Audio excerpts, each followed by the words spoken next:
Oh no, oh no. You know, I just actually bought this shirt. You can see it's my new Mario Kart shirt. And now that I'm on camera, I realize that it's slightly transparent. You could probably read my chest tattoo through my shirt. Well, okay, we're just going to try and pretend you don't notice that. Please give this video a like and subscribe for, I guess, my chest tattoo. But now let's get into today's news topic, which is Crash Bandicoot 4 has kind of flopped. What's up, gamers? DreamcastGuy here, and this is actually a big surprise to me because I kind of thought that this new Crash Bandicoot game would be a big success. It seemed like there was a lot of positive buzz, there was some good marketing, but most importantly, I'd seen fans for years asking for a new Crash Bandicoot, so it seemed like this was exactly what they wanted, and now that the sales numbers are out, the first numbers are being released today, it kind of bombed. Now let's look at the sales numbers real quick, and then I want to speculate as to why this happened and how I think that remakes are starting to become a problem because they're too good. Now let's actually look at the sales numbers first. So this is over on gamesindustry.biz.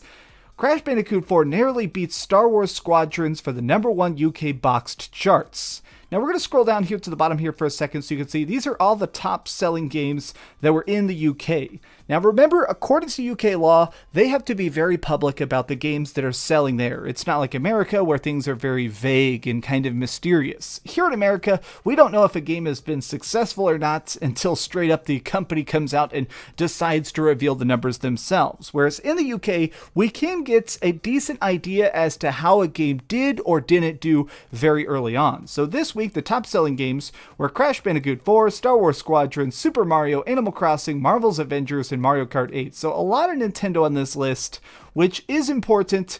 Keep that in mind. But now let's scroll back up. Now, when you first just hear this headline, it makes it sound like at least things did decent, right? Both of these did top the charts, but there's a very important part of this that I want to look at. The latest Crash Bandicoot title follows the successful remakes of the first 3 Crash games released in 2017 as the Crash Bandicoot N.Sane Trilogy and Crash Team Racing. This is a new game, an entirely original release, although it still pays homage to the original trilogy. Now here's the really important part. It's unlikely Activision expected the new game to match the success of the more nostalgic remakes, which is all well because Crash 4's launch sales are 80% lower than Crash N.Sane Trilogy, and it's no surprise to see that 80% of the original sales, or 82% of the original sales, were on PlayStation 4. Okay, so let's just stop for a second and talk about Crash Bandicoot's N.Sane Trilogy, because this game was a huge success. But more importantly, we need to try and realize that not only was this game polished, not only was this game extremely fun, not only was it like a huge callback to people who are wanting an old school hardcore platformer, it's kind of a big shock because honestly, this thing just sold so much, even though originally it was a PlayStation exclusive. So many people seem to forget that if you go into the past, in 2017, this game was originally just on the PlayStation 4 and nowhere else, and still managed to be a gigantic success. And this isn't just my own speculation. Activision has actually released sales numbers, like I said that sometimes companies do. Crash N.Sane Trilogy has sold now over 10 million units. Now let's just try and say, what if this was just a good adjustment? Say something like, so we know now that it sold 80% less. Does that mean that this is that big of a deal? I honestly believe it does. Mostly, let's try and make an analogy in our heads. Say you go into work and you're supposed to be getting paid $100 a week, right? $100 a week is pretty decent. I mean, it's not going to pay your bills or anything, but if it's like a little part-time job or you're just delivering some pizzas or something, you know, $100 a week might not be that bad. But one day, say you go to work, you've already finished all your tasks, you go to pick up your paycheck, and instead you get $20.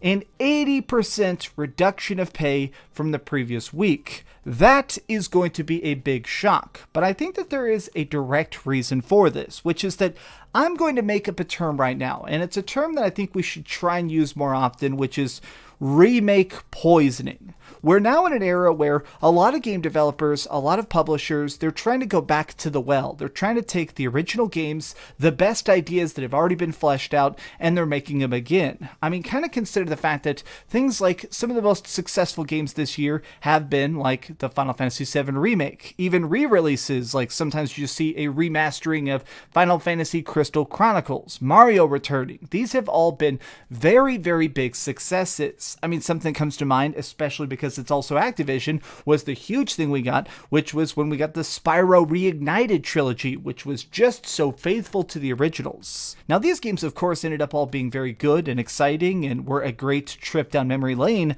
but most importantly, they sold some insane amount of numbers. And I think that's because people are willing to open their wallets more for nostalgia.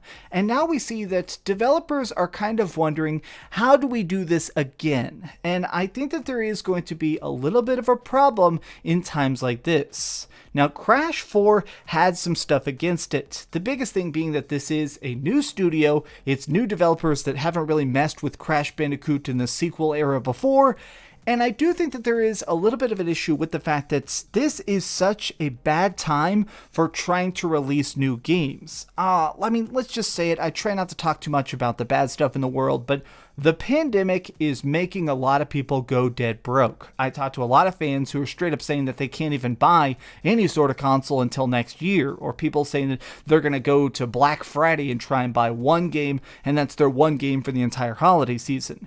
So trying to release a game now, that's at least part of this. But additionally, I do think it was a huge mistake not to release Crash Bandicoot 4 on the freaking Nintendo Switch. The Switch is a huge fan base. It's got over 60 million units. I personally own 2 separate Nintendo Switches. Like, you can't tell, but in my background here, I have a pile of different games and stuff. I'm putting extra Switches down just in my background because I have that many of them.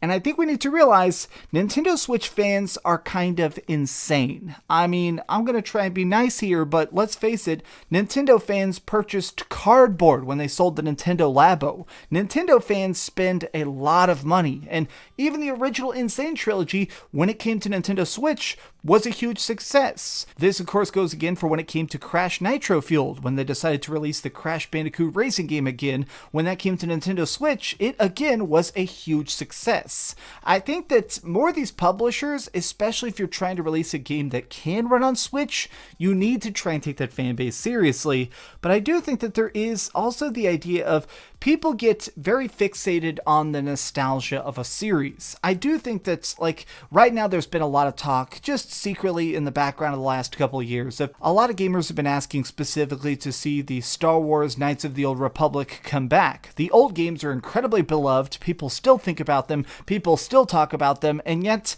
even if they did re-release them, I do think that a re-release would do good, but if they decided someday to try and sit down and do a Knights of the Old Republic 3, I do think it might bomb.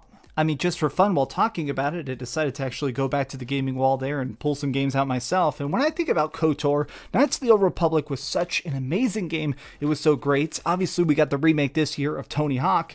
As I see all these classic games that already have such an established fan base, I'm sure a lot of these publishers see it as practically free money. It's a chance to just sell you the established product a second time. All the concepts, all the experimentation, all that stuff is already done. But I do think it has the problem of that a lot of times after you do this, how many times can you go back to that well? And most importantly, will people pick up a sequel? This year we had the incredibly good, I mean, damn near perfect version of Tony Hawk's Pro Skater 1 and 2. That remake is completely from the ground up. The multiplayer is so freaking fun. It's nice to actually play horse in couch co-op and stuff like that. But if right now, if they decided to try and release a Tony Hawk's Pro Skater Revisited, where they actually decided to make a new game based on the old ideas, I 100% think it would bomb. Even if people tried to, right now there's all those rumors of the Mass Effect trilogy. If they decided to do a new version of Mass Effect 4 and kind of just disregarded Andromeda, once again, I do believe it would bomb. I think that we are kind of relying so much on the classics, it may end up becoming a bit of a deterrent for new ideas in the future. we're kind of in this murky spot where everybody wants these old games to return. I mean, one of my most excited games in the world right now is just the idea of getting Final Fantasy VII Remake Part 2. I mean, the fact that that might come back, even the ideas of that project have me so freaking excited, and yet, let's face it, it's just going to be the old stuff I already know, but with a twist. This is a really complicated situation that doesn't have an easy answer, but I'm still curious what you guys think about it. Please leave a comment down below and tell me what you think about these games that are just randomly bombing, even though they are pretty dang good quality, and what is a remake or a sequel that you wish would just be randomly willed into existence. Thanks so much for watching this, and please, I don't know why I'm sputtering over my words, maybe it's because my shirt is so see-through, please give this video a like, share with your friends, and subscribe if you haven't already, but do it the biggest favor of all, and keep dreaming. I can't wear this shirt in public, I realize that. Damn, why did I buy a $10 shirt? Thanks so much for watching that video. If you want to see something else, you can always click this link to see what I put up last, or, subscribe and see what's coming up next. Also, I promise that whatever I do, it'll try not to suck.